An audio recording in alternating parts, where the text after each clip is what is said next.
I appeared before the Congressional Committee, the highest representation of the American people, under subpoena to tell what I knew of activities which I believe might lead to an attempt to set up a fascist dictatorship. I was supposed to lead an organization of 500,000 men, which would be able to take over the functions of government. I felt it was my duty to tell all I knew of such activities to this committee. My main interest in all this... Date, August 22, 1934. Place, Bellevue Stratford Hotel in Center City, Philadelphia. Attendees, Smedly Butler, a retired Marine Corps general, and Gerald C. Maguire, a bond salesman and a 37-year-old Navy veteran. Sitting at an abandoned cafe, the two are discussing what was to become a fascist coup d'etat to get rid of the newly elected president, Franklin Delano Roosevelt. The bond salesman is explaining to the former general in detail how the plot is going to unfold. A private army of 500,000 veteran soldiers has been prepared. It will be bankrolled by $300 million, acquired from one of the largest banking firms in the country. All that's left is a leader, or in Maguire's words, a man on a white horse, who would lead the veteran army's march on Washington, D.C.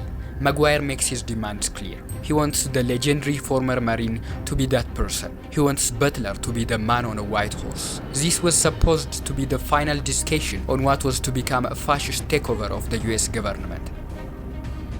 You have probably never heard of it, and perhaps never imagined that such a thing would be even remotely possible in the United States. But guess what? In 1934, a handful of Wall Street bankers and wealthy businessmen actually plotted to overthrow the elected president of the United States in a coup and replace him with a business-friendly fascist dictator. It's a plot that could have ended American democracy once and for all, an event that could have altered the course of history. Yet almost nothing is known about it. It's a critical event in history that has been erased from history books.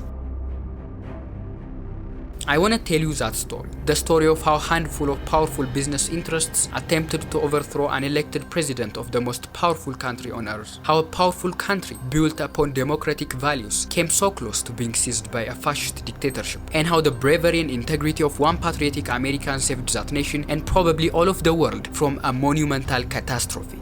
I know that it's a taboo topic that many would rather stay silent on. Perhaps I'll get my channel deleted because of it. But I'm doing it anyways, just for the sake of satisfying my own curiosity and for the joy of sharing what I've learned with you guys. So get yourself some popcorn and let's dive in. This is the story of how Wall Street plotted to seize the White House.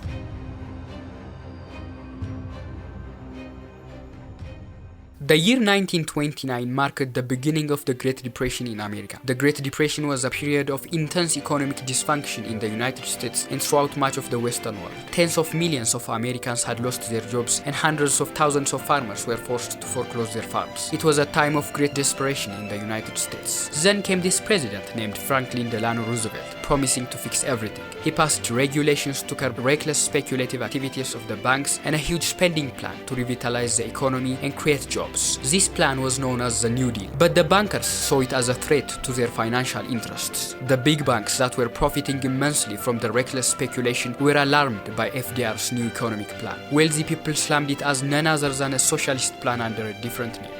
While the bankers were boiling with anger at FDR's unprecedented economic plans, ordinary Americans were still in desperation. Since it was only months into FDR's presidency, they couldn't see much light at the end of the tunnel. And the most disgruntled of them all were the veterans of many of America's foreign wars in the early 20th century. The veterans were suffering like the rest of the people, and they demanded that the government look at their problems. They went as far as staging a large demonstration in Washington. Their specific demand was that the government pay them the bonuses it had promised them several years earlier, and that they be paid in cash. There was so much anger and resentment within their ranks, and these veteran soldiers weren't small in number. A nationwide veterans organization known as the American Legion listed hundreds of thousands of former American servicemen, and it didn't take much time for Wall Street to notice this organization. They saw within it a weapon that could be used to salvage their firm grip on the nation's economy and their enormous profits. As the New Deal began to gain momentum and the threat to their financial interests grew larger, Wall Street businessmen decided to do something about it. They decided to overthrow the legitimately elected president of the United States and install in his place a business-friendly fascist dictator. These were people who had acquired great wealth and power. They knew that the world was fundamentally changing. They didn't know how it was changing. but certainly the same kind of people had backed Hitler in Germany, and Mussolini in Italy. Benito Mussolini rose to power in 1925 with the help of corporate interests. His private militia, known as the Black Shirts, was comprised in large part by Italian World War I veterans. The businessmen laid a detailed plan on how they'll force the sitting president to resign. It would be a coup like the ones that brought Mussolini and Hitler to power. The troops that will stage the coup will be recruited from the ranks of the American Legion, the veteran organization we talked about earlier. And the one to lead the coup would be former Marine Corps General Smedly Butler, the most decorated Marine in American history at the time. He was a father figure for the many former servicemen who thought that they were abandoned by their government. He would give speeches, attend veteran association meetings, and participate in demonstrations. He was also a familiar figure among the business elite. All the previous wars he had participated in, from the Spanish-American War of the late 1890s to the First World War, were in the interests of those same businessmen. In a book that he would get published in 1935, he described himself as a high-class muscleman for big business and a racketeer for capitalism. He was also very popular among ordinary Americans. So, if anyone was to become America's first dictator, it should be Smedly Butler. Thus, the businessmen sent someone to contact him and bring him into the plot. The person they sent was Gerald C. Maguire, a Navy veteran who worked as a bond salesman for a powerful Wall Street banking firm. On the 1st of July 1933, he met Butler for the first time and asked him to become the national commander of the American Legion Veterans Association. Then Maguire met Butler for a second time and asked him to make a speech at a meeting in which hundreds of veterans would attend. He left him a typewritten script that he was supposed to read for the veterans. It was aimed at making the soldiers ask the government to bring back the gold standard, which FDR had dropped earlier. This request was aimed at stifling the New Deal plan by limiting the government's ability to inject money into the economy. In September,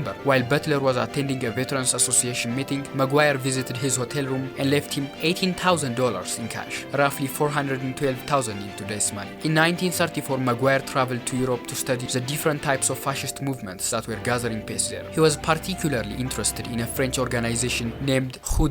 It was a nationalist French league of veterans that served in the First World War. While Maguire was in Europe, this nationalist group had taken part in a riot that attempted to storm the French legislature. The insurrection was stopped by the police, but the president was forced to resign. Maguire saw this event as a good model that could be reproduced back at home. When he returned from Europe, he asked Smedly Butler to meet him in Philadelphia at Bellevue Stratford Hotel.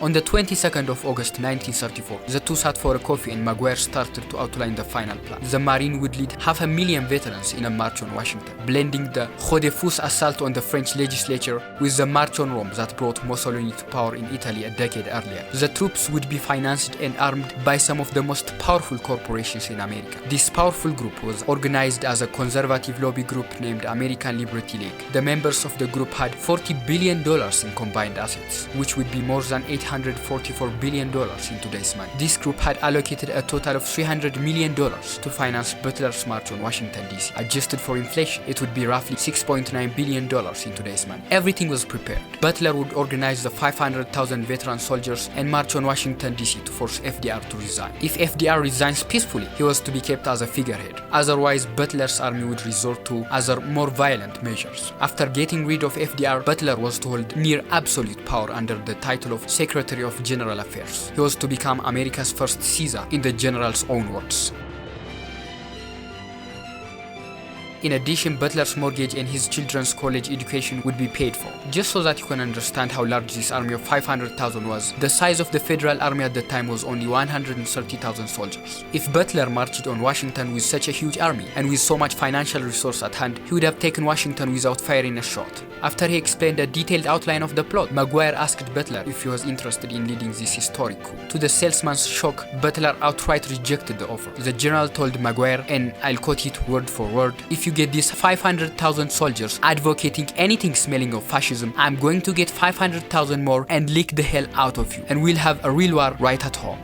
The general didn't stop there. Several weeks after this meeting was held between the two, the general informed Congress about the plot. On the 20th of November, the Congress formed an investigative committee and initiated hearings. After collecting the testimony of the general and several others named by him, the Congressional Committee concluded the following. The committee has received evidence that certain persons had made an attempt to establish a fascist organization in this country. There is no question that these attempts were discussed, were planned, and might have been placed in execution when and if the financial backers deemed it expedient. But the committee didn't release a final report, and it refrained from naming the powerful businessmen implicated in the plot. Butler was so disappointed at this. He said that he had named names, but those names were removed from his testimony that was released to the public. In a radio interview he said, "Like most committees, it has slaughtered the little and allowed the big to escape. The big shots weren't even called to testify." The committee's response was that the names were kept under wraps until they could be investigated and verified, but no further investigation was ever conducted. That was probably because Roosevelt struck a deal with the backers of the plot. If they backed off their opposition to the New Deal, they could avoid treason charges, which was punishable by execution. Genius FDR, don't you just love him? So anyways, like this, a catastrophe was averted. Thanks to the integrity and the patriotism of one great general and the political genius of FDR, America didn't become another Germany. The privileged princes of these new economic dynasties, thirsting for power, reached out for control over government itself. So yeah, what a story, huh? I hope that you've learned so many new things from this video. You know, I was shocked when I came across this story for the first time. I've studied the world of big finance for many years now, and I know that they do some pretty shady stuff, but staging a coup d'etat? Wow, I mean, that's too much, even for them. So I hope that you liked the story. And if you did, drop a like so that this video gets recommended to a larger group of people, and consider subscribing if you haven't already, because we're just getting started here. We're gonna be exploring many more of this kind of stuff. Trust me, there is quite a lot that we can explore together, so make sure to stick around. And finally, if you want to do some research for yourself, I have listed all of my sources in the description. Thanks for watching, and I'll see you in the next video. Bye.